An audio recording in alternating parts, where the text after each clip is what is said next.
Hello. Happy New Year, everyone. This is Muta from Muta's Soul Kitchen. Listen, everybody loves bread. Okay, Oprah said it best. I love bread. It's even better when you make it at home. At least you know what's in it. So to kick off this fabulous year, I will be sharing one of the most delicious and well-crafted breads. One made with coconut flour and regular baking flour. What makes it interesting is the pattern that's created by twisting and overlapping of the strands. It's so easy to make. You guys will absolutely love it. So without further ado, let's get started. Alright, so just showcasing some of the kitchen utensils I will be using. Well, you don't have to get everything really. You need is a mixing bowl and your hands. Some people are very good at eyeballing, but for the purpose of this video, I want to be precise. If you wish to buy these utensils, please check link in the description below. You can also check them out at your local grocery store.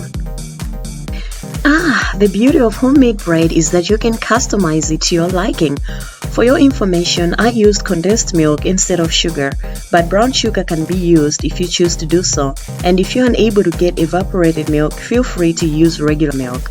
And let's get this party started. So in a small mixing bowl, mix 7 grams of dry or fast-acting dry yeast with a half cup of warm water. Keep stirring until yeast is well dissolved. In a separate bowl, beat 3 eggs and add 1 teaspoon of cake batter, 2 teaspoons of vanilla extract, a quarter cup of evaporated milk, and 4 tablespoons of condensed milk, stirring continuously until well mixed.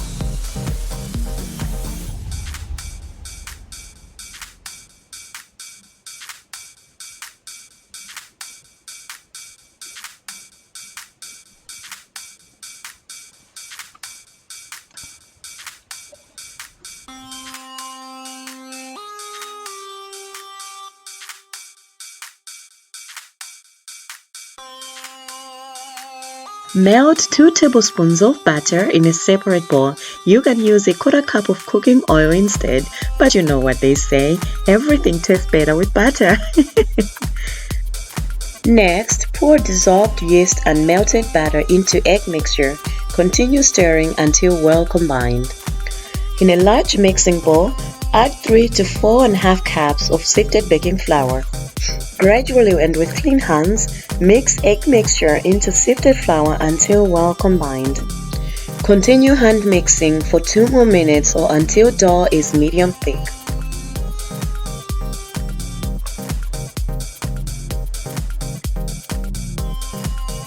Alright, so this is totally optional, but if you prefer, add 1 to 1.5 cups of golden or regular raisins. Continue hand mixing until well combined. Just a quick tip, it helps to dip your fingertips into a drop of cooking oil, as this helps in preventing dough from sticking to your fingers because you don't want to keep adding flour. With a tight seal, cover the dough and let it rise for 1 to 1.5 hours. Alright, now that the dough is ready, first you want to moisten a clean flat surface with a few drops of oil. Transfer the dough onto the surface where it will be easier to knead. Next, you want to divide the dough into 6 equal parts. In this video, I am using 6 strands to create the bread.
Well, thank you so much for watching. If you have enjoyed this video, please don't forget to subscribe by clicking the red subscribe button. You can also follow me on Instagram and Facebook at Motor Soul Kitchen. Thank you again for watching. See you next time.